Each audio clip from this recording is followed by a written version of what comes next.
Bismillahirrahmanirrahim. Assalamualaikum warahmatullahi wabarakatuh.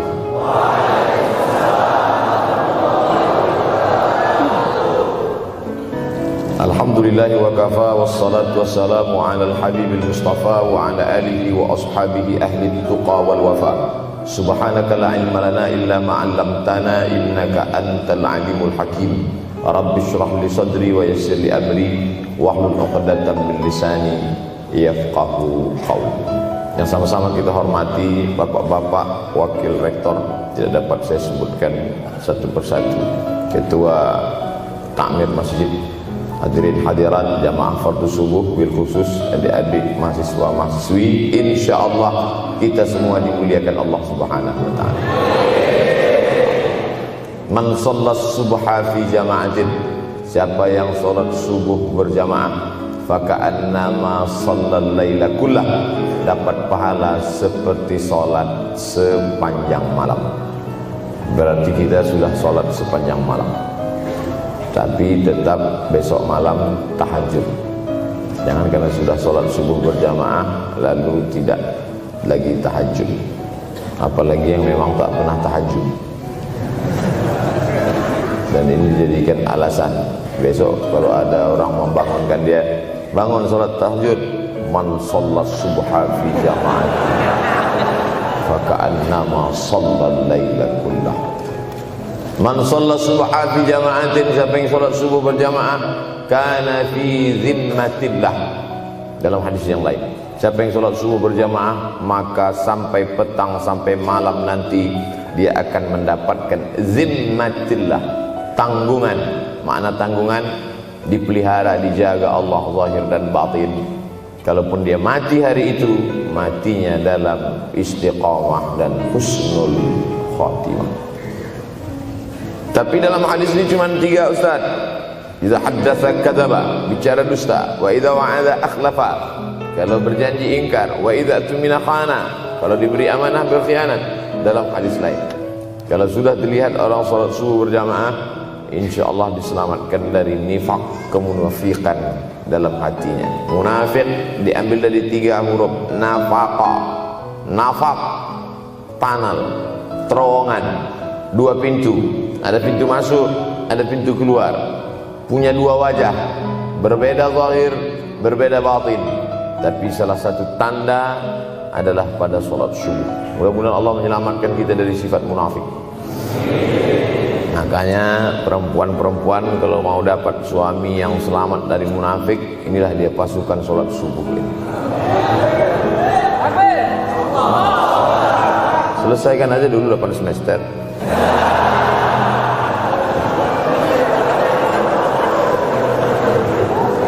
Imam Abu Ja'far Al-Barzanji menulis dalam syairnya, walamma tamma min hamlihi, ketika sempurna hamil Aminah, syahrani 2 bulan, ala ashhuril aqwalil marwiyah, menurut riwayat yang masyhur, tufiya bil madinatil munawwarati abuhu Abdullah, meninggallah abuhu, bapaknya, bapak Nabi Muhammad SAW, Abdullah bin Abdul Muttalib bin Hashim bin Abdi Manaf bin Qusay, di kota Al-Madinah Al-Munawwarah. Ketika itu usia Nabi 2 bulan dalam kandungan. Setelah itu Nabi SAW pun lahir, dibesarkan dalam peluk cium kasih sayang Aminah. Lalu kemudian pada usia lebih kurang 4 tahun dibawa lagi ziarah ke makam ayahnya. Dan dalam perjalanan pulang dari ziarah itu meninggal pula Aminah.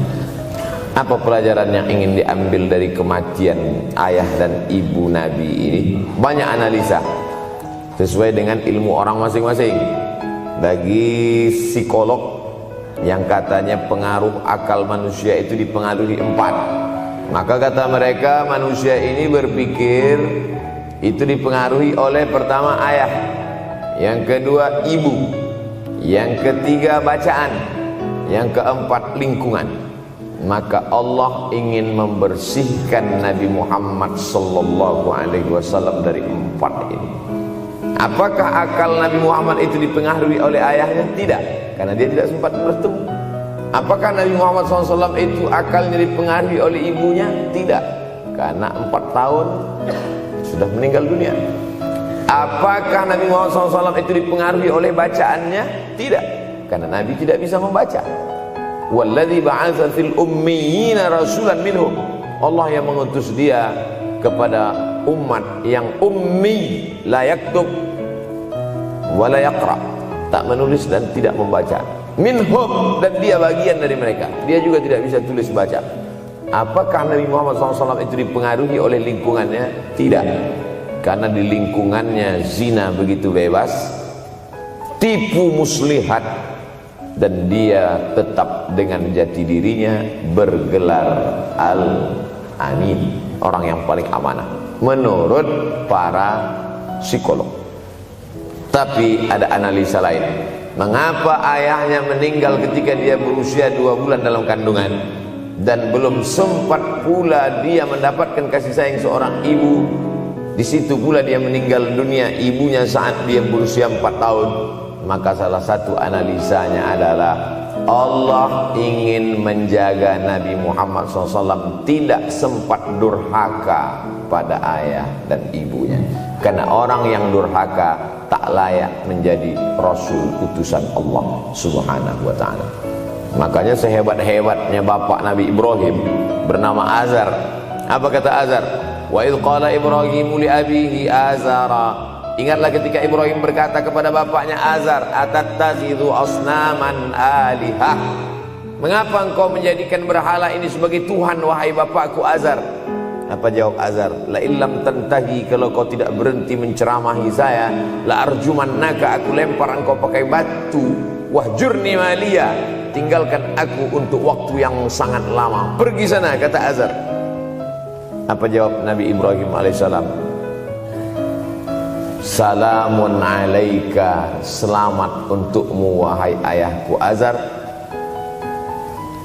Aku akan memohonkan astaghfirulaka rabbi, memohonkan ampun kepada Allah dosa-dosamu supaya diampunkan Allah. Innahu kana bi hafiyya, sesungguhnya Allah amat sangat sayang dan mengabulkan doa-doa. Nabi Ibrahim sempat bertemu dan tidak melawan. Tapi Nabi Muhammad SAW beda dengan Nabi Ibrahim. Allah buat Ibrahim tidak melawan, tapi ayahnya menjadi durhaka kepada anak. Sedangkan Nabi Muhammad SAW dua-dua dan dijaga Allah Subhanahu wa ta'ala. Nabi Muhammad dijaga sehingga tidak sempat durhaka kepada Abdullah dan Aminah, dan Allah pula menjaga Abdullah, menjaga Aminah, sehingga tidak sempat menyakiti manusia yang paling mulia, Nabi besar Muhammad sallallahu alaihi wasallam.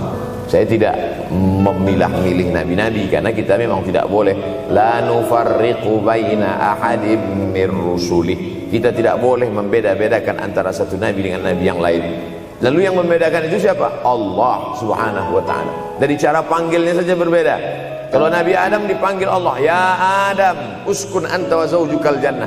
Nabi Yahya dipanggil Allah, ya Yahya khudhil kitaba biquwwah. Nabi Isa dipanggil Allah, ya Isa inni istafaituka 'alan nas. Tapi Nabi Muhammad SAW, Allah tidak pernah manggil dia ya Muhammad. Allah panggil dia dengan 2 sebutan. Pertama, ya ayyuhar rasulu balligh, wahai rasul. Dalam panggilannya yang lain, ya ayyuhan nabiyyu jahidil kuffar. Bukan kita yang membedakan, Allah yang membedakan cara panggilan untuk Muhammad sallallahu alaihi wasallam.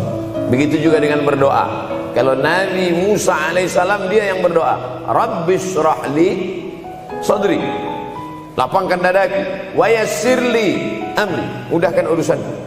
Tapi Nabi Muhammad tidak berdoa, Allah langsung memberi. Apa kata Allah? Alam nashrah laka sadrak. Apakah belum kulapangkan dadamu?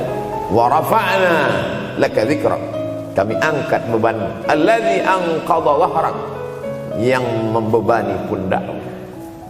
Belum dia berdoa, sudah dikabulkan Allah, karena janji Allah kepada dia, wala saufa yu'tika rabbuka fatarda. Apapun yang kau mau, akan kuberi.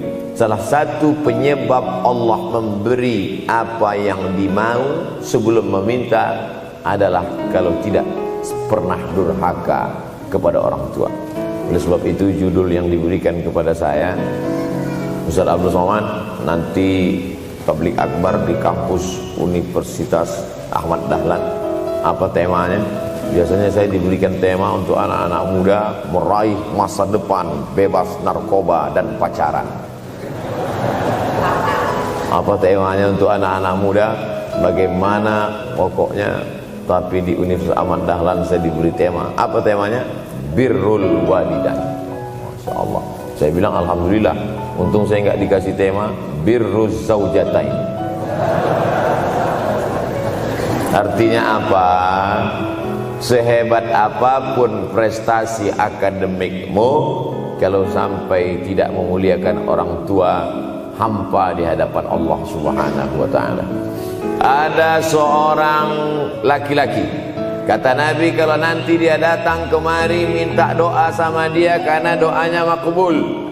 Sahabat heran, karena sahabat itu definisinya man laqiyan Nabi sallallahu alaihi wasallam wa amana bihi wa mata 'alal Islam. 3 definisi sahabat: orang yang berjumpa dengan Nabi, beriman dengan Nabi, dan matinya dalam keadaan Islam. Maka itu disebut dengan sahabat menurut ilmu hadis.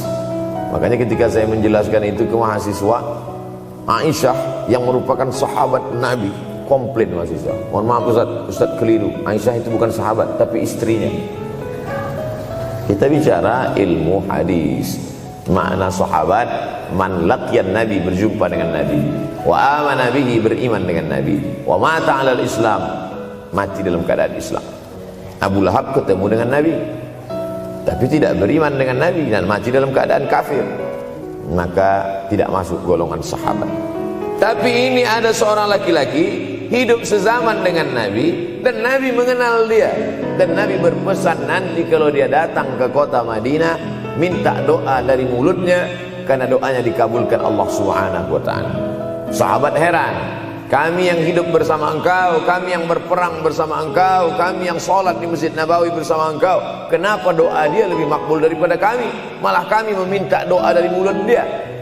Tapi tidak boleh membantah dan melawan Nabi. Pokoknya nanti kalau dia datang kemari minta doa kepada dia. Setelah Nabi Muhammad SAW meninggal dunia, laki-laki itu pun sampai ke kota Madinah, berjumpa dengan sahabat. Sesuai dengan yang dijanjikan Nabi, mereka pun meminta doa kepada dia. Namanya Uwais Al-Qarni. Makanya Uwais Al-Qarni tidak ada masuk dalam buku biografi sahabat.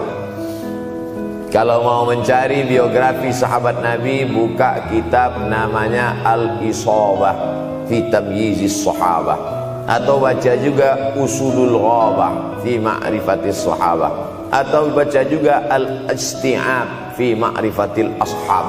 Itu memang buku biografi isinya sahabat Nabi semua. Sahabat Nabi klasifikasi. Yang pertama, Al-Ashra Al-Mubasysyaruna bil Jannah, 10 sahabat yang dijamin masuk surga. Level kedua, sahabat Nabi yang ikut perang Badar. Berikutnya, sahabat Nabi yang masuk Islam sebelum hijrah. Berikutnya, barulah ujung sahabat Nabi masuk Islamnya setelah hijrah, setelah Islam kuat, barulah dia masuk Islam.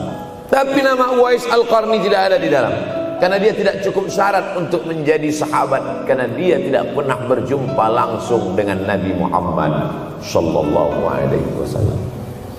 Tapi kenapa doanya makbul? Ternyata dia tidak berjumpa dengan Nabi bukan karena dengki, bukan karena musuh, bukan karena tidak beriman. Dia tidak jumpa dengan Nabi, salah satu sebabnya adalah karena dia menjaga ibunya di Yaman. Makkah di tengah, Yaman di bawah, Syam di atas, negeri Syam. Tak ada hubungan dengan negeri paman Syam. Syam di atas, Yaman di bawah, Makkah di tengah. Liila fi Quraisy, perjalanan orang Quraisy. Ila fihim rihlatash shita'i was-shaib, perjalanan syita musim dingin, shaif musim panas.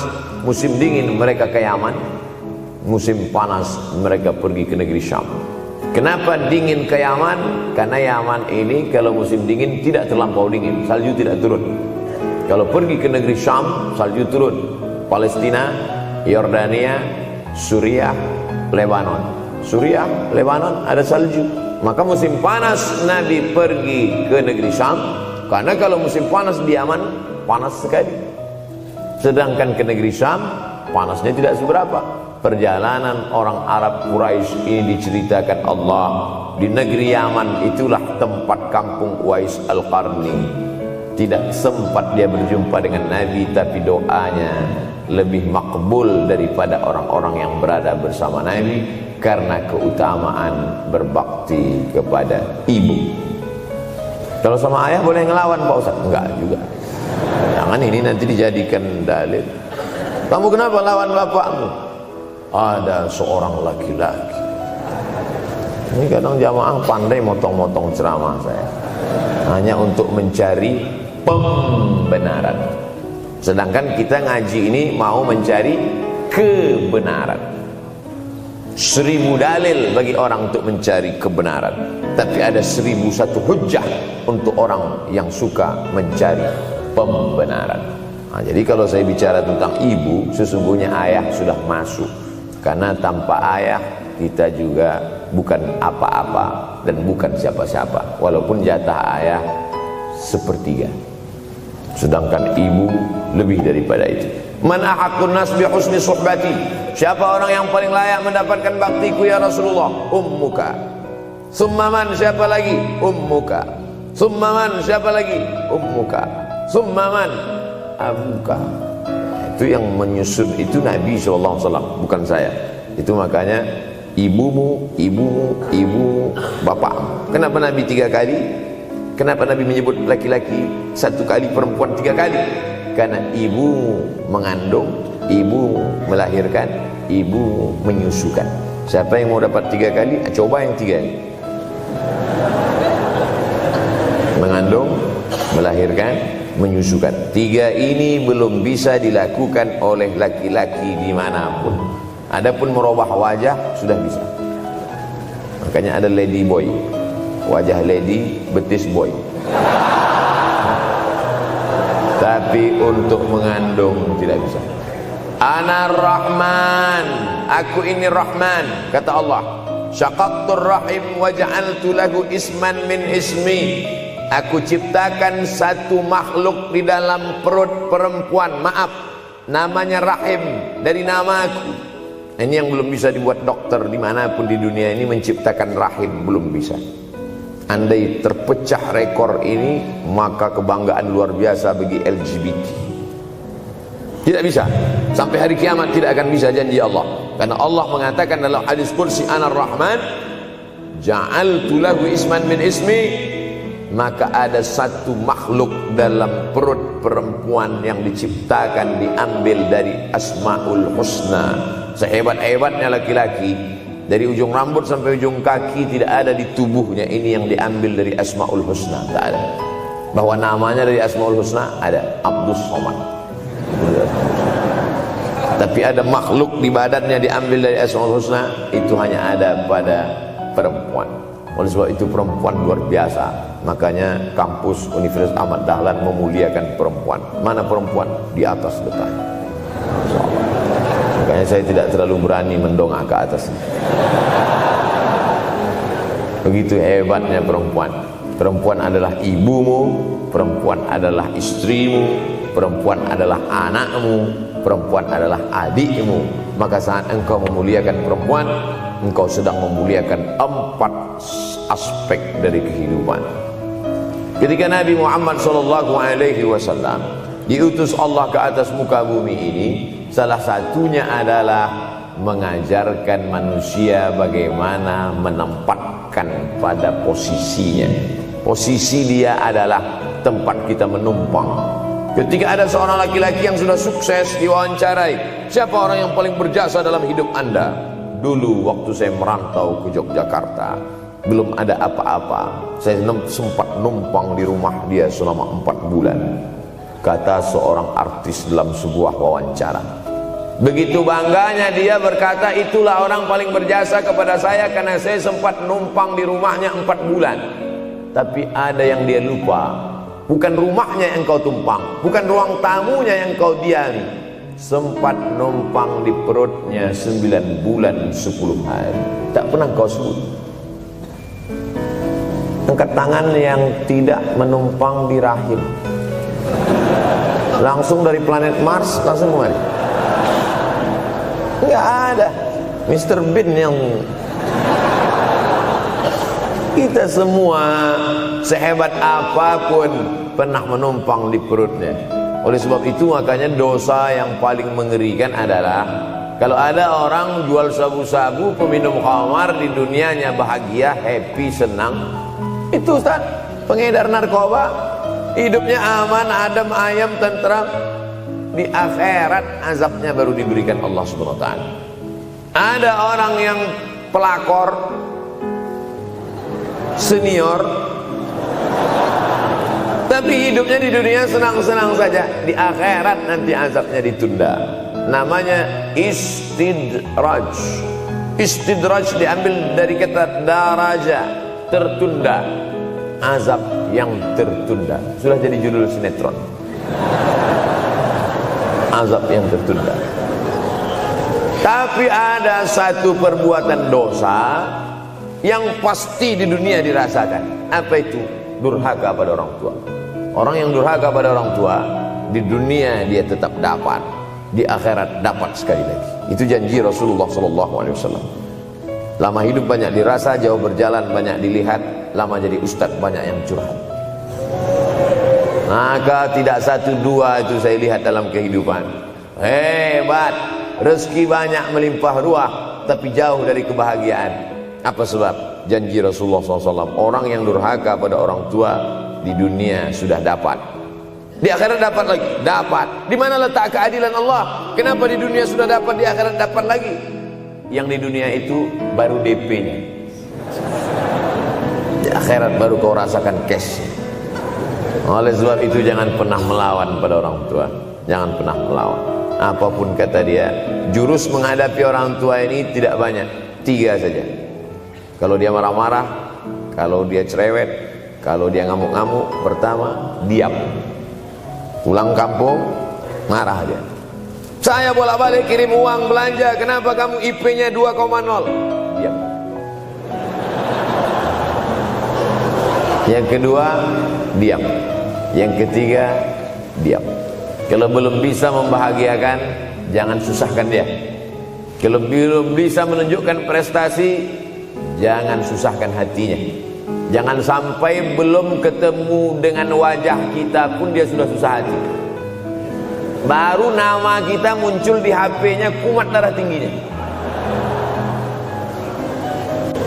Bunyi handphone dia lihat nama kita di situ, langsung berubah detak jantung. Karena ternyata bukan nama kita di situ dia buat. Siapa? Troublemaker. Oleh sebab itu jangan susahkan orang tua. Saya tidak ujuk-ujuk langsung jadi ustadz. Saya sempat jadi mahasiswa terlama di dunia.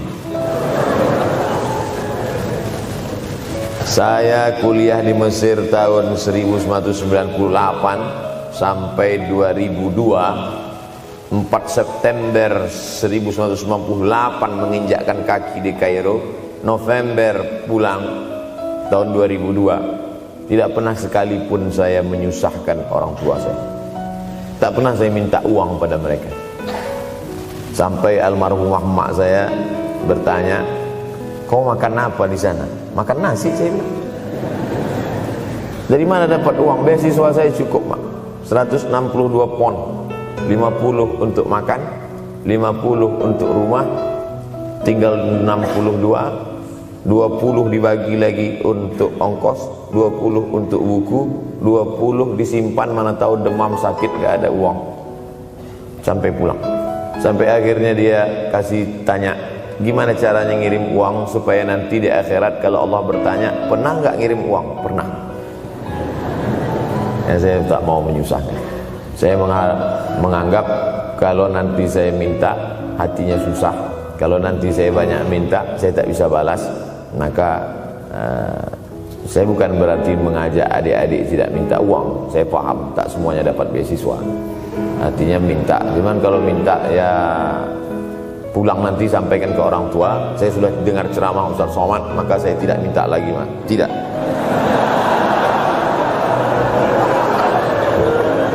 Tapi tolong dirapel setahun sekali aja. Kalau mau merasakan bagaimana sayang mereka, coba hilangkan sayangnya itu agak 1 bulan, 2 bulan, 3 bulan, itu baru terasa. Karena sifat manusia ini kalau sudah tidak ada baru terasa. Judul lagu Roma. Kalau dia masih ada di depan mata kita, masih dekat dengan kita, kita merasa dia biasa-biasa saja. Tapi kalau dia sudah tidak lagi ada, itu barulah. Oleh sebab itu coba kalau mau merasakan, kasih tahu dia, Papa, Mama, untuk biaya kuliah saya 1 semester ini tolong jangan kasih dulu. Saya mau jual koran dulu, saya mau kerja di Dorsmir dulu, saya mau kerja loper dulu, saya mau susah-susah dulu. Seketika saat kita tahu susahnya itu, tetes peluh keringat, air mata, di situlah baru kita tahu, oh ternyata perjuangan mereka ini luar biasa. Saya tidak bicara ceramah saja, tapi dalam kehidupan saya pribadi dulu saya laksanakan, saya pernah buat, saya pernah kerjakan. Tapi tidak saya rencanakan itu saya harus begini, tidak. Memang bagian dari takdir hidup. Mungkin tidak minta uang itu karena jauh ke Mesir. Kalau seandainya dekat, sering juga minta.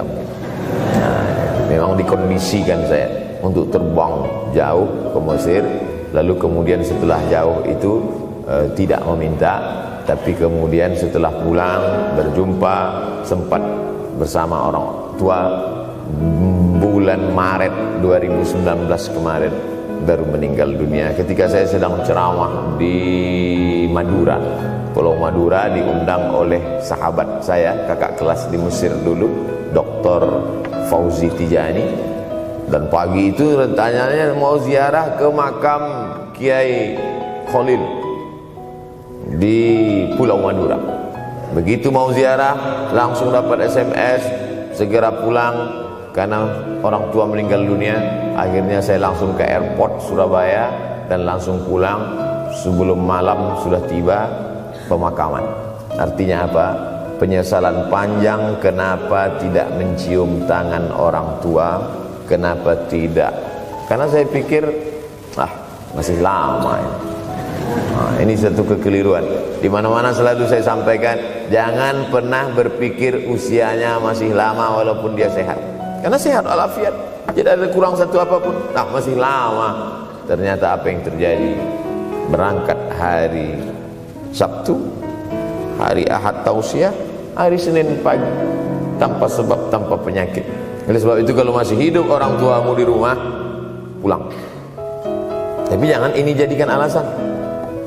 Besok nggak masuk kelas, kemana? Pulang semua.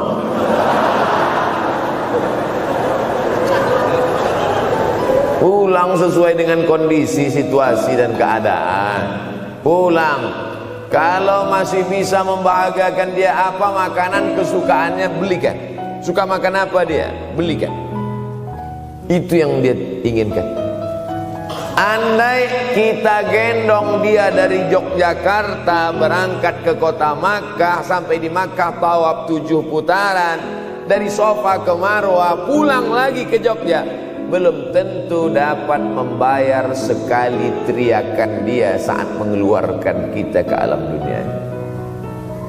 Jadi banyak orang terlalu membanggakan. Saya sudah banggakan dia Pak Ustaz, saya sudah bayarkan ONH-nya. Berapa? Baru DP nih. Sudah merasa berbakti kepada orang tua? Belum. Makanya digunakan kata birrul walidain. Kenapa Allah tidak menggunakan kata husnul walidain? Hasan baik, jayyid baik, thayyib baik, khair baik. Tapi yang dipakai birrul walidain. Hanya satu-satunya kata untuk orang tua dipakai birrul walidain. Karena kata birru adalah sifat Allah Subhanahu wa taala. Makanya di antara Asmaul Husna ada Al-Barrut Tawwab. Allah yang punya sifat itu. Maka kita diharapkan berakhlak seperti akhlak Allah Subhanahu wa taala.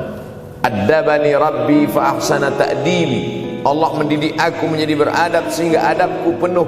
Allah Subhanahu wa taala tidak ada puji Nabi Muhammad SAW. Hai Muhammad yang salat tahajudnya sampai kakinya bengkak. Hai Muhammad yang hajinya tidak ada. Apa kata pujian Allah untuk Nabi Muhammad SAW? Wa innaka la'ala khuluqin azim. Akhlak agung dan mulia. Oleh sebab itu tak ada gunanya prestasi S1, S2, S3, postdoktoral, profesor kalau tidak berbakti kepada orang tua. Makanya orang tua itu levelnya langsung setelah Allah. Wa qadha rabbuka alla ta'budu illa iyyah. Langsung wa bil walidaini ihsana. Ihsan. Lihat lagi penggunaan kata ihsan dalam hadis Nabi. Jibril alaihissalam datang, rambutnya tidak berdebu, bajunya sangat putih bersih, tapi tidak ada orang yang kenal. Diriwayatkan oleh Sayyidina Umar ibn al-Khattab radhiyallahu anhu, aku melihat ada seorang laki-laki rambutnya sangat hitam dan bajunya sangat putih, tapi kami tidak ada yang kenal. Ini tiga indikasi ini menunjukkan kebingungan. Kalau ada orang rambutnya sangat hitam dan kita kenal, berarti dia memang orang situ, memang tinggalnya di situ. Tapi dia kalau orang perantau, rambutnya pasti berdebu karena tinggal di gurun pasir. Sekarang kan banyak tuh anak-anak muda yang rambutnya berdebu. Itu berarti orang jauh, bukan orang Jogja. Bajunya sangat putih, tapi kami tidak kenal. Kalau bajunya agak-agak kotor, berarti dia musafir. Pantas kalau kita tidak kenal. Tapi bajunya sangat putih, berarti dia memang orang situ. Tapi kami tidak kenal. Kata Umar bin Khattab, rambutnya sangat hitam, bajunya sangat putih, tapi kami tidak kenal. Dan dia duduk berhadapan-hadapan dengan Nabi, lututnya dekat dengan lutut Nabi, tapi kami tidak kenal. Dia bertanya tentang iman, dia bertanya tentang Islam, dia bertanya tentang ihsan. Setelah selesai baru Nabi bertanya, Umar, ya, kamu tahu siapa tadi yang datang bertanya tentang iman, Islam dan ihsan itu? Tidak, Jibril yu'allimukum dinakum. Tadi yang datang itu adalah Jibril alaihissalam. Orang selevel Umar bin Khattab tidak kenal Jibril. Ada orang Indonesia baru ketemu Jibril.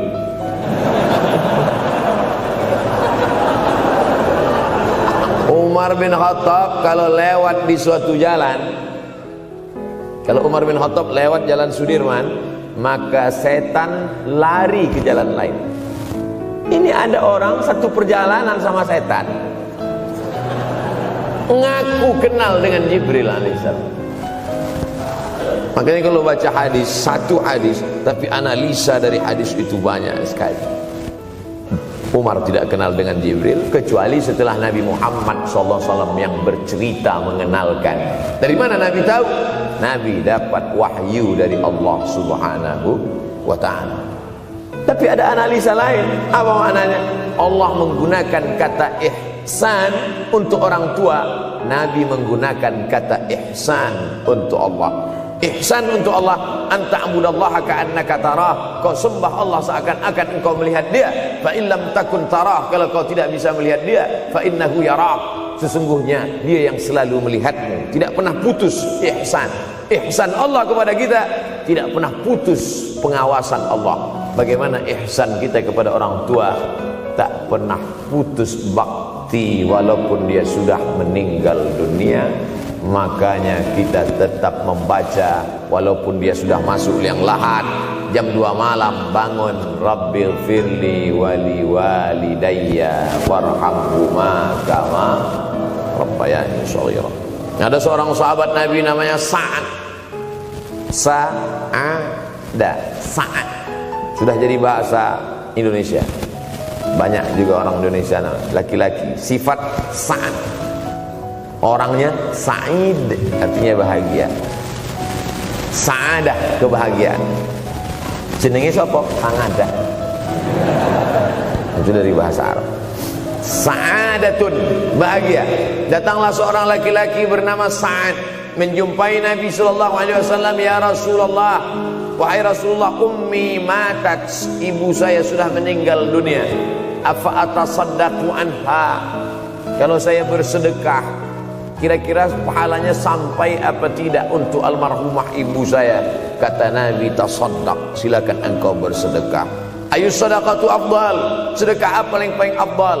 Saqiyul ma, memberi air minum.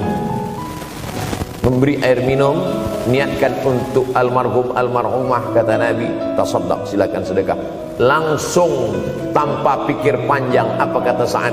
Idzan ahfiru bi'ran, kalau begitu saya gali sumur sekarang juga, sumurnya saya wakafkan dengan niat almarhumah. Oleh sebab itu, yang orang tuanya sudah meninggal dunia, pulang dari sini jangan gali sumur, cukup telepon, assalamualaikum, sumur bor. Cari pondok pesantren yang kesulitan air, pergi ke kaki-kaki gunung, orang mencari air, satu jerigen mikul 5 km jalan. Di situ tempat minum lembu, kerbau, di situ juga mereka mengambil air. Cari, galikan, mengalir air sumur untuk mereka, mengalir pula sampai ke liang lahannya. Itu bakti kita. Pulang dari sini, cari pondok pesantren, panti jompo, panti yatim. Assalamualaikum Bapak pimpinan yatim, saya lihat ini kamar mandinya sedikit, orang ngantri banyak, keran air tidak ada. Gimana ini? Berapa lagi yang perlu sumur bor di sini? Kami perlu kira-kira 5. Insya Allah. Bapak mau bantu? Enggak, nanya-nanya aja. Nih, ini akan menolong di hadapan Allah Subhanahu wa Ta'ala. Tapi kalau dia masih hidup, masih ada, senangkan hatinya. Pulang dari Universitas Ahmad Dahlan Yogyakarta dengan membawa selembar kertas. Apa itu? Transkrip nilai semester ini IP 4. Siapa yang tidak bangga? Bangga orang tua. Saya pulang dari Mesir, saya bawa ijazah LC. Satu lagi ijazah dari Maroko, MA. Ini mak, ijazah LC MA. Saya tidak lihat dia nampaknya tak bahagia. Karena dia dulu waktu saya kecil nyuruh saya, kamu mesti doktorandus. Itulah cita-cita ya dia yang tidak sampai. Saya mesti doktorandus. Di mana mau mencari titel doktorandus kan? LCMA. Saya bilang, mak, ini LCMA ini lebih hebat dari doktorandus. Artinya apa? Bahwa menyenangkan hati orang tua itu ketika hati dia terbuka, bahagia, disitulah pintu-pintu rezeki itu terbuka. Turun barokah-barokah itu. Buah kalau matang itu dijolok, jatuh.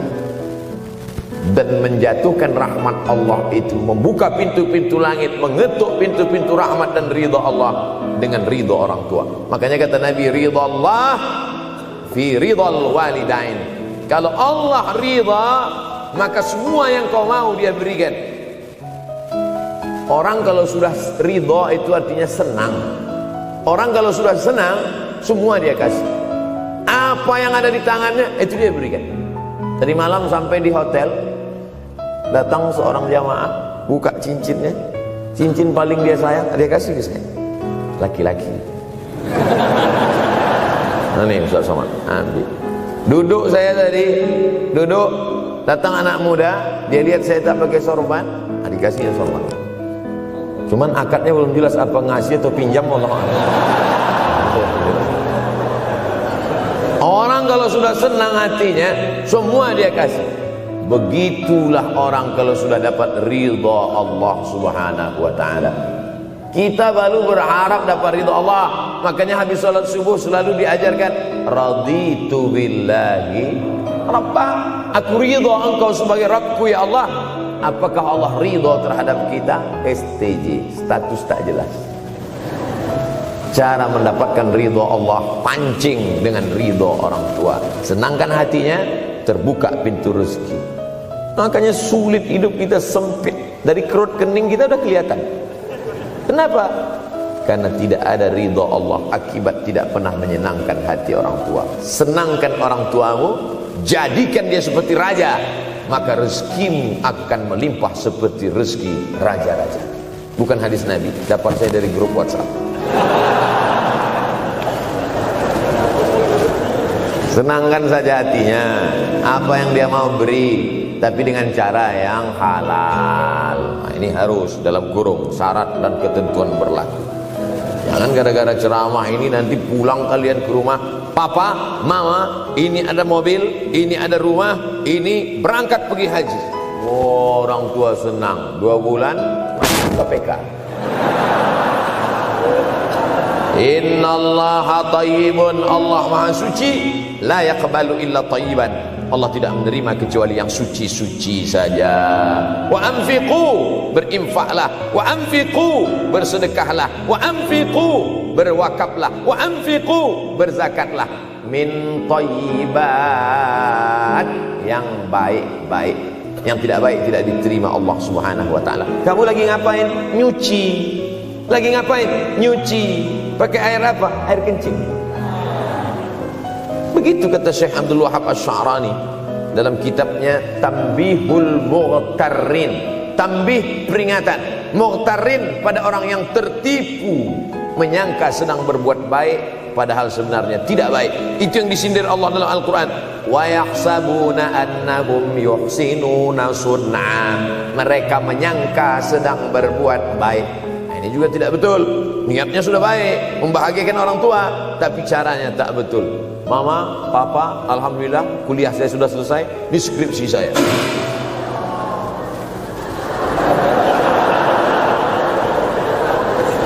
Masya Allah. Bayangkan kalau kiamat tiba-tiba terjadi. Begitulah agaknya terkejutnya kita. Kiamat terjadi tapi belum sempat berbakti kepada orang tua. Dosa belum sempat meminta maaf. Silap dan salah berapa kali kita kencing di kainnya yang bersih. Berapa kali dia tidak jadi tahajud gara-gara kita menangis dari Isya sampai subuh. Pakai pengawet nangisnya.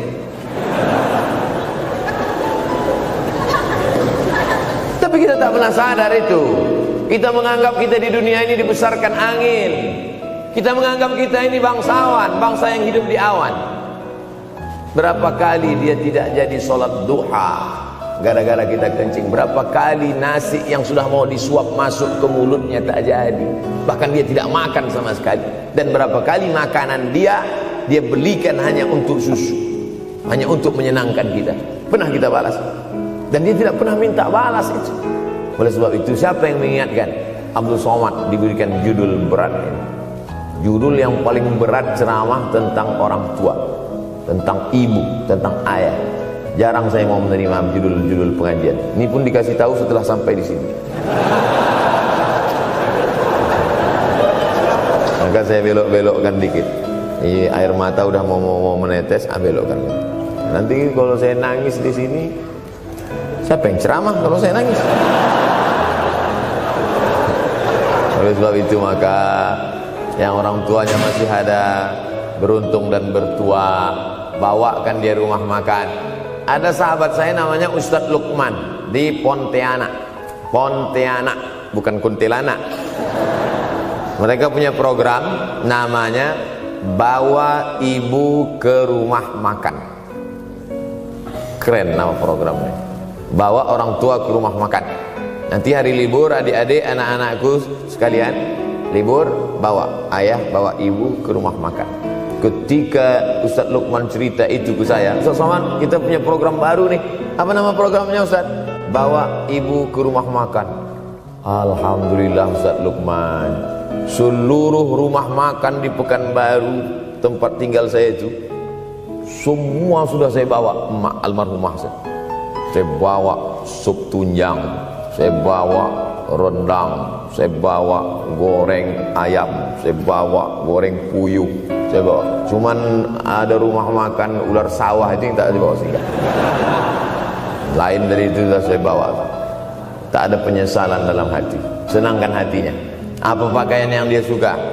Orang tua itu tidak minta yang besar, asal ada sih. Pulang dari Yogyakarta sampai ke rumah, ini tadi ada nampak sedikit tanda terkenang. Kalau banyak makan sendiri. Ketika dia senang melihat itu, bahagia hatinya, nampak senyum di tepi bibirnya, pada saat itulah rahmat Allah terbuka. Pada saat itulah ridha Allah datang. Mengapa sulit mencari pekerjaan? Mengapa payah mencari penghidupan? Salah satu yang mempersempit ridha Allah itu adalah karena tidak berbakti kepada orang tua.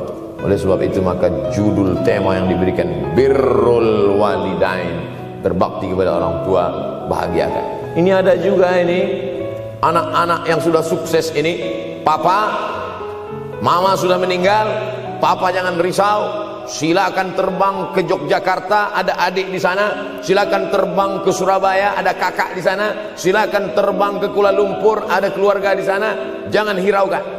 Kata bapaknya, kalian terbang itu saja kalian pikirkan, kemana aku hinggap tak kalian pikirkan. Ada sebagian orang ketika ibunya meninggal dunia, marah dia, mengamuk dia anggap kebahagiaan itu sudah hilang, padahal membahagiakan orang tua dua-dua adalah tanggung jawab kita. Kalau dua-duanya sudah tidak ada Pak Ustaz, masih ada keluarga. Ada keluarga. Al-khalah bimasabatil saudara ibu, kakak ibu, adik ibu, sama seperti ibu. Sambung lagi silaturahim, buat dia senang, buat dia bahagia. Man ahabba yubsatalahu fi rizqihi, siapa yang mau lapang rezekinya, wa yunsa'alahu fi atharihi, dipanjangkan umurnya, falyasil rahimahu, hendaklah dia menyambung tali silaturahim. Saya ceramah di satu kota.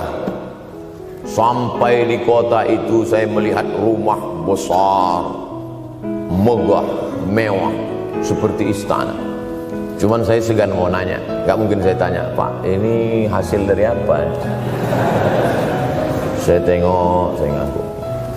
Kawan-kawan saya yang ikut di situ seperti ngelihat kucing semua. Mantap. Setelah duduk, makan, habis makan, minum, habis itu Sohibul Bait yang punya rumah pun cerita, Ustadz Abdul Somad, iya Pak, dulu ini hanya bambu-bambu yang dikasih daun, yang dikasih terpal. Tempat apa Pak? Tempat ibu saya buat pengajian. Setiap tahun dibuat begitu. Pasang tiang-tiang kayu, pasang terpal, daun-daun, pengajian ramai. Sampai akhirnya saya berkata, Bu, pengajian kita hentikan saja, stop. Saya tidak sanggup lagi pasang tenda, pasang terpal ini. Tapi akhirnya apa kata ibu saya? Nanti setelah saya tidak ada, pengajian ini terus kamu buat. Allah bukakan pintu rezeki Ustaz Somad. Inilah yang terjadi sekarang. Saya belikan orang tua saya itu rantai, saya belikan gelang, saya belikan cincin. Bulan depan saya datang, sudah nggak ada lagi. Mana gelangnya Mak? Nggak ada. Mana rantainya Mak? Nggak ada. Mana cincinnya? Nggak ada. Kemana? Itu kan emas mahal. Sudah saya jual. Untuk apa? Untuk bersedekah ke fakir miskin. Rupanya gelangnya, rantainya itu habis dia berikan sedekah fakir miskin. Tobatkah si bapak untuk berbakti? Tidak. Bulan depan dia belikan lagi. Sampai akhirnya diberikan Allah balasan melimpah ruah. Ternyata ini rahasia dari keberhasilan hidup, karena menyenangkan hati orang tua. Saya tak sebut nama, saya tak sebut lokasi, tapi yang mau berkunjung nanti saya kasih lokasi tepatnya. Saya kasihkan nanti alamat dari Google, saya kasih, supaya melihat secara nyata. Kalaulah rezeki itu hanya diberikan kepada orang yang bersungguh-sungguh, pergi pagi pulang petang, peras keringat banting tulang, maka tentu yang kaya itu adalah sapi yang membajak dari pagi sampai sore. Kalaulah kekayaan, keberhasilan itu diberikan yang paling pandai memanjat, maka tentu yang kaya itu monyet.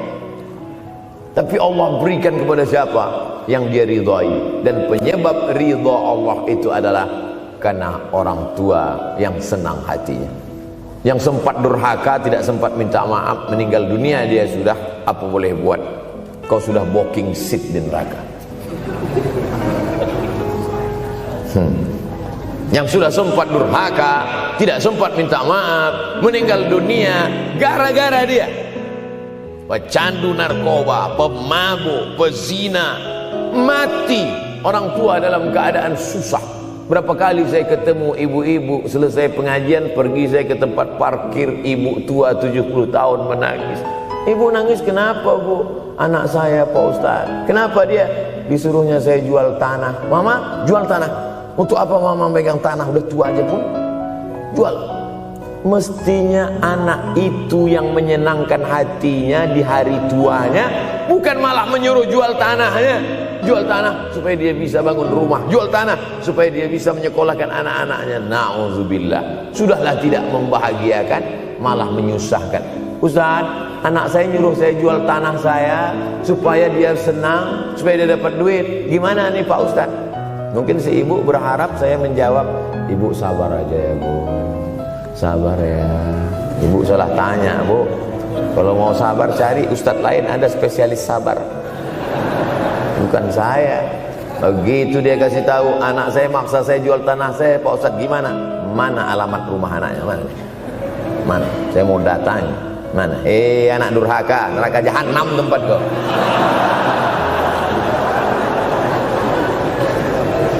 Tak mau dia ngasih alamat. Rupanya dia takut nanti anak saya malah marah sama saya, Pak Ustadz. Saya kasihan. Mudah-mudahan Allah berikan kekuatan pada ibu. Tapi cerita ini bukan satu dua contoh kasus. Ternyata zaman sanggup memperkarakan pengadilan hanya karena sebatang pohon kayu. Atau cuma saya yang dapat berita aja? Adik-adik ada juga dapat kiriman itu? Sanggup memperkarakan sebatang pohon kayu. Padahal kalau kau jual semua kebunmu itu, belum tentu dapat menebus. Datang seorang laki-laki mengadu kepada Nabi Muhammad SAW. Ya Rasulullah, ini bapak saya ini kurang ajar sekali. Bapaknya kurang ajar? Diambilnya harta saya ya Rasulullah. Gimana ini ya Rasulullah? Apa kata Rasulullah SAW? Anta wa maluka li abi. Anta sampai ke tempat kita jadi ente. Anta wa maluka, ente, harta ente, li abik, punya bapak. Jangankan hartamu yang di rumah itu, dirimu pun punya bapak. Nabi membela, seolah-olah Nabi berkata, apa yang diambil itu belum ada apa-apanya dibandingkan melepuh kulitnya untuk memberikan engkau sesuap makanan yang halalan thayyibah. Orang yang durhaka pada orang tuanya, insya Allah anaknya juga akan durhaka kepada dia. Oleh sebab itu maka jangan pernah durhaka. Kalau sempat durhaka lalu kemudian meninggal dunia dia Pak Ustaz, sudah meninggal pun tetap masih bisa berbakti. Pertama dengan doa, kedua dengan sodakoh. Kalau kebetulan rezeki banyak sodakoh. Kalau tidak ada rezeki melimpah, doa. Bangun malam, Rabbi firli wa liwalidayya warhamhuma kama Rabbi firli, ya Tuhanku ampunkan aku, wali walidayya, ibu dan ayahku, warhamhuma, sayangi mereka berdua, kama, sebagaimana Rabbayani shaghira, sebagaimana mereka mendidik aku. Coba kita lihat susunan kalimatnya, seperti ada kekeliruan kalimat. Na'udzubillah, mana mungkin kalimat Allah keliru. Allah ingin menegur kita, sayangi mereka sebagaimana mereka mendidik aku. Mestinya kalimatnya kan tidak begitu, sayangi mereka sebagaimana mereka menyayangi aku. Tapi ternyata sayang belum tentu mendidik, tapi mendidik pasti sayang. Karena bunyi kalimatnya, sebagaimana mereka mendidik aku. Jadi banyak juga anak-anak ini tidak sayang karena salah didik. Disangka sayang itu dengan ngasih motor, disangka sayang itu dengan ngasih gadget, disangka sayang itu dengan ngasih transfer uang yang berlebihan. Belum tentu sayang. Dulu ada insinyur arsitek yang membangun salah satu rumah keluarga saya. Kuliahnya di Jogja. Cerita dia, dulu saya kuliah di Jogja, Ustadz Abdul Somad, insinyur. Terus teman kami sakit di kos-kosan. Kami bingung mau nelpon siapa. Akhirnya datang mobil mewah, parkir polisi, tentara ramai. Barulah kami tahu rupanya dia anak menteri.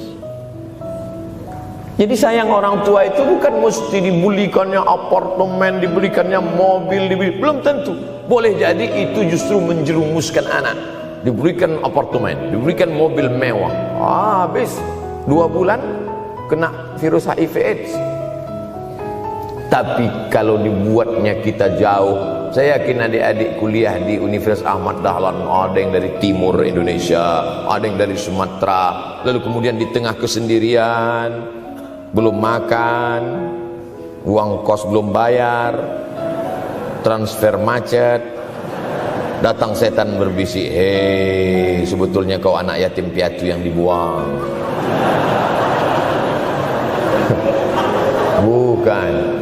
Orang tuamu bukan tidak sayang, dia hanya sedang ingin mendidik supaya engkau menjadi anak yang mandiri. Maka nanti kalau sedang duduk termenung gitu, tiba-tiba datang bisikan, pergilah cari jembatan, terjunlah. Maka saat itu katakan dalam hatimu, lawan, hei setan. Orang tuaku sayang kepadaku, dia hanya ingin supaya aku mandiri. Ada orang tua yang salah didik kepada anak-anak, sampai mengikat tali sepatu pun anak tidak pandai. Baru mau mengikat tali sepatu, sudah diikatkan. Baru mau makan, sudah disuapkan. Akhirnya anak tidak punya keberanian untuk hidup. Harta dia punya, uang dia punya, materi dia ada, satu yang dia tidak punya, tidak ada mental. Tapi anak-anak, adik-adik Universitas Ahmad Dahlan adalah orang yang punya keberanian untuk hidup. Betul? Yang di hadapan saya ini, siapa yang tidak punya keberanian hidup? Ini yang jam 5:30 masih belum hidup lagi. Ada ini tidak punya keberanian untuk hidup, hidupnya terlambat. Tapi mahasiswa Universitas Ahmad Dahlan punya keberanian untuk hidup. Bahkan mungkin dia lebih dulu hidup daripada saya. Lebih dulu bangun dia tadi. Alhamdulillahillazi ahyana ba'da ma amatana wa ilaihin nusyur. Tengok jam. Oh, rupanya masih jam 1, tidur lagi. Saudaraku yang dimuliakan Allah Subhanahu wa taala. Maka my life, my adventure. Hidup saya adalah petualangan saya. Ini yang mau kita harapkan. Berani menghadapi tantangan.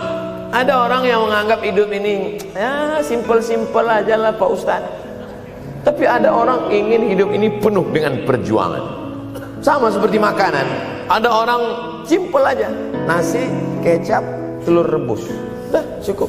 Tapi ada orang mau ada goreng ayamnya, ada rendangnya, ada supnya, ada tom yumnya, ada lengkap semua. Begitu juga hidup ini. Ada orang yang simpel aja, ambil goreng ikan, makan. Tapi ada satu lagi enggak, pergi naik mobil sampai ke tepi hutan, naik motor, habis itu nyewa speedboat sampai di tengah laut mancing, ujung-ujungnya ikan juga. Yang dia nikmati bukan ikannya, tapi yang dia nikmati adalah proses untuk mendapatkan ikannya. Paham? Itu enaknya ngomong sama mahasiswa. Coba kalau yang masyarakat biasa, kita udah capek cerita, selesai ada pertanyaan, Ustadz maksudnya tadi apa ya? Aduh, capek gitu. Saya terus terang kalau ceramah di depan mahasiswa ini bangkit semangat saya lagi. Ini sekarang rasa-rasa umur 24. Tapi begitu nanti sudah mulai agak jauh dari mahasiswa, balik 42 lagi. Nah, makanya saya senang kalau diundang ke kampus-kampus. Saya kalau di Jogja diundang di kampus terus, walaupun nggak semua nerima.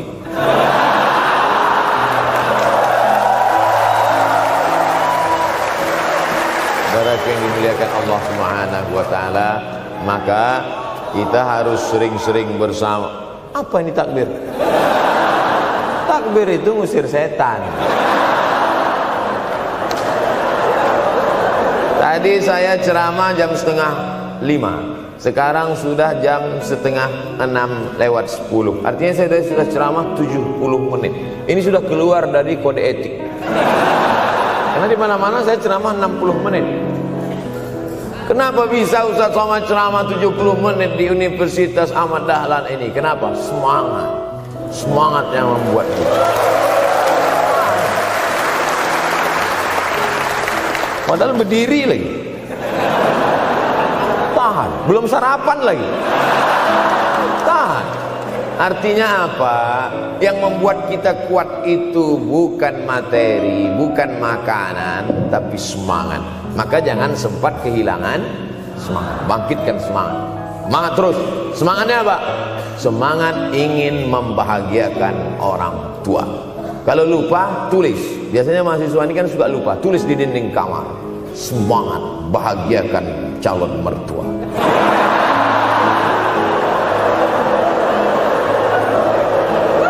Nanti teman kos-kosan datang ngelihat, loh, kata Ustaz Somad kan orang tua, kenapa ente buat mertua? Sedangkan mertuaku saja kubahagiakan, apalagi orang tua.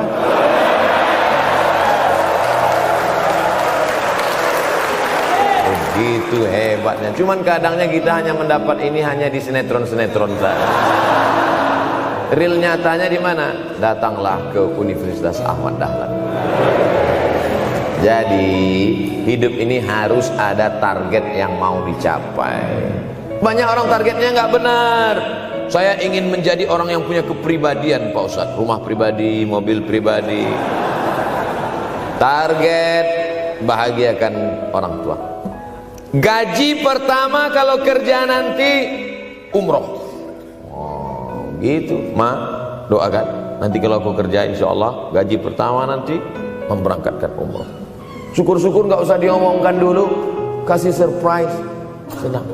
Mama, ayah, ini gaji pertama. Dia buka, 700.000.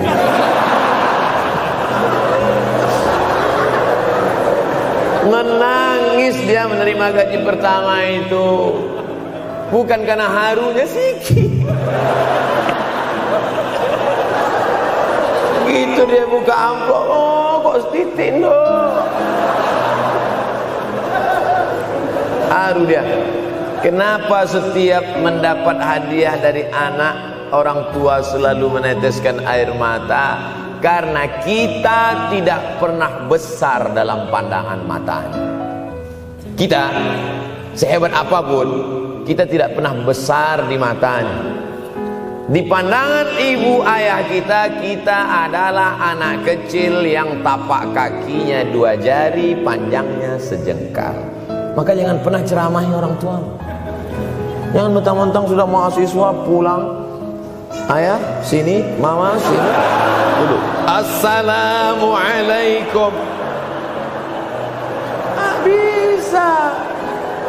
Karena kita tidak pernah besar di mata orang tua.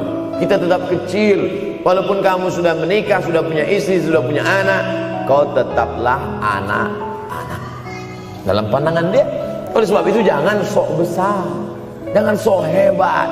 Kalau ada pesan yang ingin mau disampaikan, jangan melalui mulut kita, dipinjam mulut orang lain.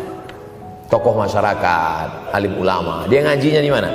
Ada yang mau kita perbaiki, jilbabnya mungkin kurang panjang, mungkin ada kebiasaan dia yang kurang baik. Sementara kita udah ngaji, sudah belajar di Universitas Ahmad Dahlan, sudah terpelajar, membuat dia mau menjadi orang baik. Tidak mesti dari mulut kita, pinjam mulut orang lain. Assalamualaikum Pak Kades, pinjam mulut Pak Kades sebentar.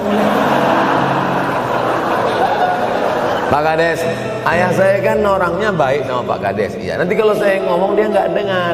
Jadi saya mau tolong Pak Kades. Pak Kades, ayah saya sampai sekarang belum sholat Pak Kades. Jadi tolong Pak Kades nasihati dia. Kata Pak Kades, saya juga nggak sholat. Hancur dunia persilatan.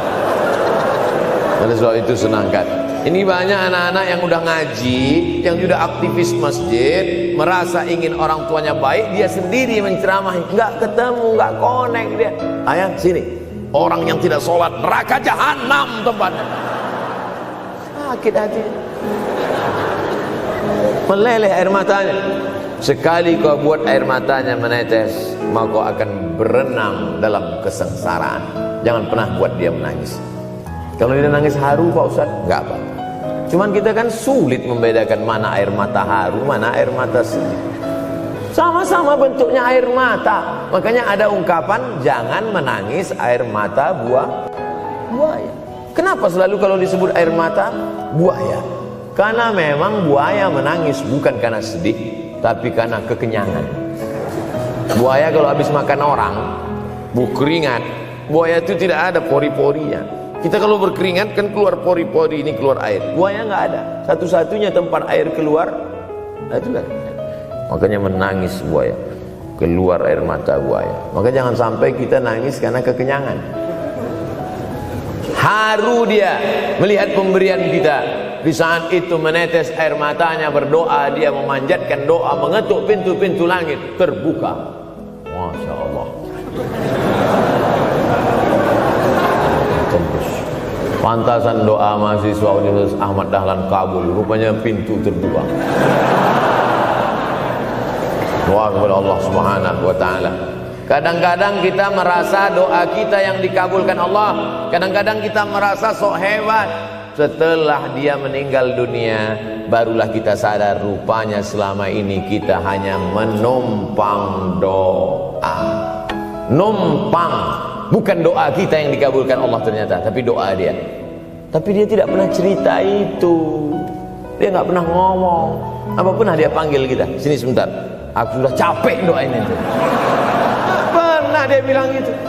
Dia cukup mengadu tengah malam, ya Allah, anakku ini jadikan dia berhasil kuliahnya, ya Allah. Sudah hampir 14 semester nggak selesai-selesai. Dia mengadu kepada Allah Subhanahu wa taala. Ma, aku susah ini sekarang. Susah kenapa? Skripsiku ditolak terus. Pembimbing kemarin itu mempersulit terus. Berdoa dia tengah malam, ya Allah, lapangkan hati pembimbing itu supaya anakku cepat, ya Allah. Kalau enggak, matikan dia, ya Allah. Kabul. 2 hari setelah itu meninggal. Tapi kita tidak bisa request. Oleh sebab itu maka banyak-banyak dekatkan kepada orang tua, senangkan.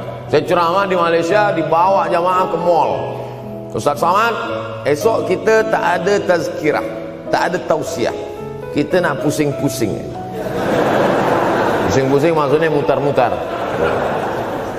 Pergilah kami ke mall. Sampai di lantai atas saya lihat anak-anak muda nyuapin orang tua. Ada restoran mahal, mewah.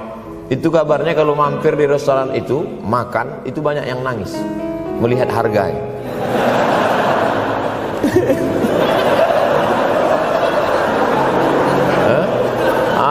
Ada saya lihat anak-anak muda yang ganteng-ganteng, perempuan yang cantik-cantik menyuap orang tua. Orang tua yang sudah tak berambut, sudah perempuan tak berambut lagi, rontok saking tuanya, kulit sudah keriput. Duduk, didorong pakai kursi roda, dibawa ke mall, sampai di situ diberikan restoran tercanggih, termahal. Dia sendiri yang menyuapkan makanan. Ternyata bagi saudara-saudara kita Tionghoa, salah satu mengundang berkah menyenangkan orang tua. Itu keyakinan mereka. Kok kenapa ente kasih makan? Ya oke lah. Ajaran kita mengajarkan tapi kita tak amalkan.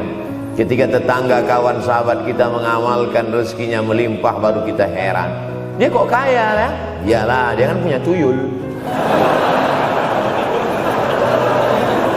Tuyul mana bisa bawa duit banyak? Nih keberkahan. Oleh sebab itu, jangan cuma sekedar ngaji-ngaji aja.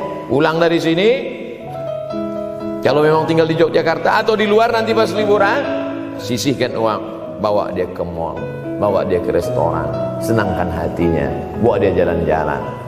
Cuman tetap juga yang logis. Kalau dia udah tua, janganlah dikasih kacang goreng. Sesuaikanlah, agar-agar kasih. Ini nggak perlu dikunyah. Kiri kanan gol, kiri kanan gol.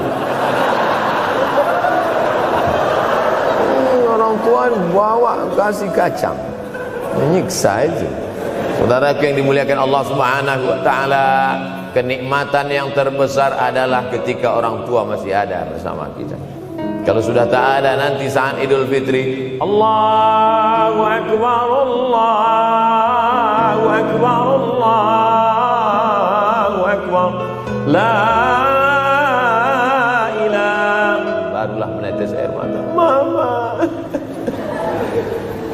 Saya kalau sudah menengok orang menangis terlalu berlebihan mengenang orang tua, ini pasti ada, kalau bahasa kampung kami, something wrong. Pasti ada sesuatu ini. Karena orang kalau sudah habis tumpah, dia tidak akan menetes lagi. Tumpahkan kasih sayangmu itu sampai habis ludes, dia tidak akan menetes lagi. Tak ada penyesalan, karena semua sudah kita berikan. Kalaupun menangis hanya tetesan kasih sayang. Tapi kalau sampai mencakar dinding, mama, ini pasti. Saya kalau ada orang yang menyesal sampai mencakar dinding, mau saya antukkan aja kepala yang gede. Dulu waktu hidup kenapa enggak waktu? Sekarang udah mati baru kau menangis ya. Senanda. Nah, tapi tentu sesuai kemampuan kita, karena kata Allah, la yukallifullahu nafsan illa usaha. Allah tidak membebani orang lebih dari semestinya. Ustaz ceramah sampai jam berapa ini? Sampai jam 6 insyaallah. Saya mau lengkapkan. Jam kita sama tuh. Oh sama, jam 6. Jam 6 maka saya ceramah 90 menit nanti di Universitas Ahmad Dahlan.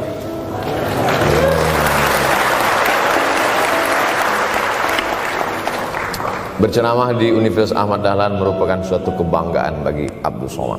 Kenapa begitu? Saya pengagum Kiai Haji Ahmad Dahlan, termasuk ulama yang saya kagumi. Lalu kemudian apa kekaguman di antara kekaguman Ustadz terhadap Kiai Haji Ahmad Dahlan? Beliau punya keberanian untuk melawan arus TBC, tahayul, bid'ah, coerafat. Dia berani melawan itu. Dan akhirnya, dan beliau tidak membangun ketokohan. Tidak yang dibangkitkan itu Ahmad Dahlannya, tapi yang dibangkitkan itu metodenya. Yang dibangun itu relnya. Sehingga nanti kalau kereta apinya lapuk, tetap akan ada kereta api baru yang lewat di rel ini. Ini yang dibangun. Dan akhirnya sampai hari ini saya sedang berada di hadapan kereta api yang baru. Ada Thomas.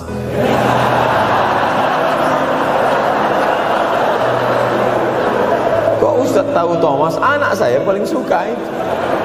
Satu koper kereta api. Artinya apa? Bangun rel, maka akan ada lokomotif baru. Dunia boleh berganti, zaman boleh berubah. Idza waqa'at ala ahadikumul qiyamah, kalau kamu sudah mau mati, wa fi yadihi fasilah, di tanganmu ada bibit korma. Sudah mau mati, di tangan ada bibit korma. Apa yang kita lakukan? Ada sebagian orang kalau sudah mau mati, ya wes gua aja lah. Kalau di tanganmu ada bibit korma, gali-gali tanah sedikit, tanamkan. Untuk apa nanam korma sudah mau mati? Bukan kita sempat memakan manisnya, tak sempat bermaung di bawah daunnya yang rindang. Bukan kita yang menikmati, tapi ada orang lain dan pahalanya mengalir ke makam kita. 28.000 ibadah mengalir ke makam Kiai Haji Ahmad Dahlan. Angka 28.000 itu dari mana Pak Ustaz? Angka mahasiswa Universitas Ahmad Dahlan. Ustaz tahu dari mana? Ya makanya kalau orang ngomong tuh dengar. Makanya saya kalau diundang ceramah, Ustaz nanti sebelum ceramah kita ada acara makan dulu. Ya selama itu saya diam aja. ngumpul-ngumpulkan bahan. Jangan pernah melihat modal materi, tapi kuatkan usaha dan tawakal. Nih, bantuan cuma 6 miliar, tapi ternyata keperluannya berapa? 126 miliar. Tapi buktinya jadi masjid yang besar. Kalau diikutkan modal, mana mungkin cukup? Maka begitu juga dalam menatap hidup ke depan. Kamu kenapa belum juga nikah? Modalnya besar Pak Ustaz. Terus gimana? Nunggu yang gratisan aja lah. Dan begitu, usaha, tawakal, doa.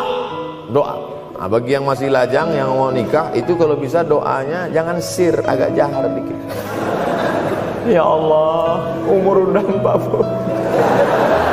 Dengar sama sebelah, loh belum mas katanya, belum. Bodoh.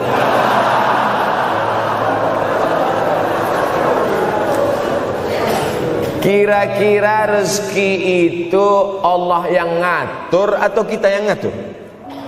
Allah. Makanya di antara Asmaul Husna Ar-Razzaq, yang maha memberi rezeki. Kalau Allah yang mengatur, mungkinkah Allah menyia-nyiakan kita? Tidak.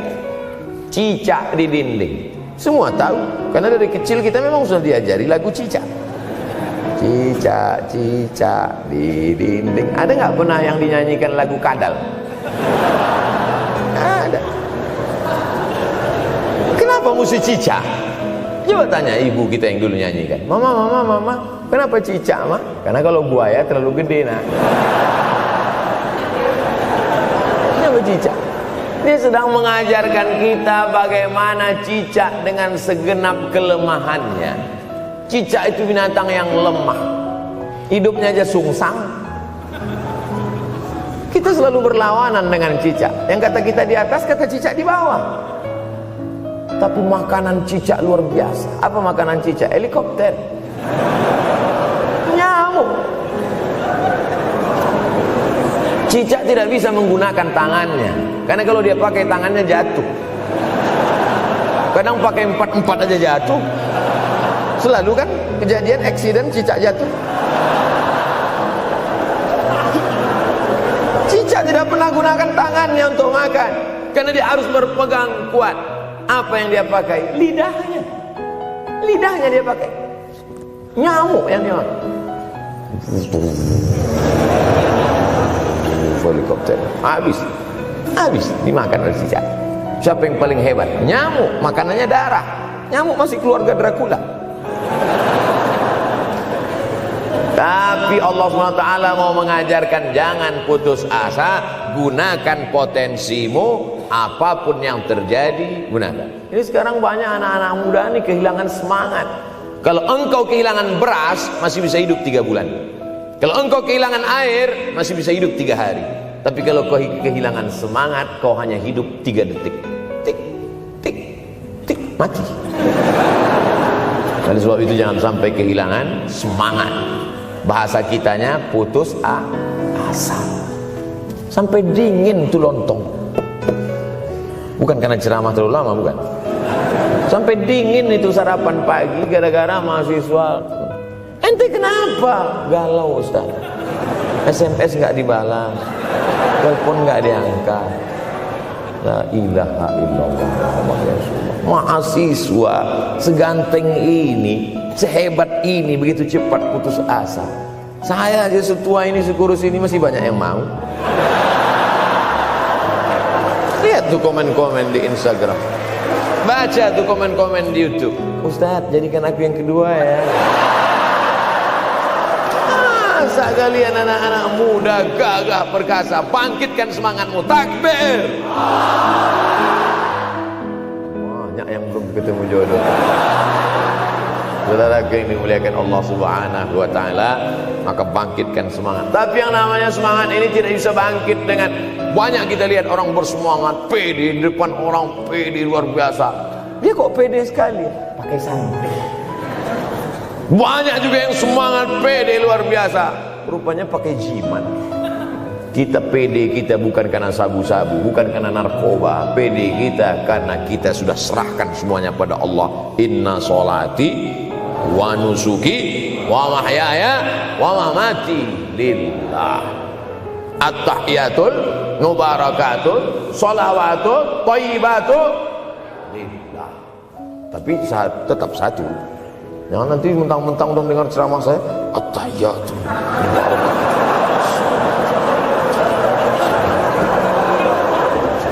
Dalam hati saja. Ini bukan punya aku ya Allah, ini semuanya punya Engkau, punya Engkau. Berhasil kalian, sukses kalian, punya apartemen, punya kondominium, punya mobil. Datang teman nanya, hebat ente ya, kaya sekarang ya. La haula wala quwata illa billah. Tapi ngomongnya setelah berhasil. La haula wala quwata itu setelah berhasil atau sebelum? Setelah semua dipuji orang, hebat ente sekarang ya. La haula wala quwwata, bukan punya saya, punya Allah. Tapi sekarang banyak orang salah. Ente kok nggak kerja? La haula.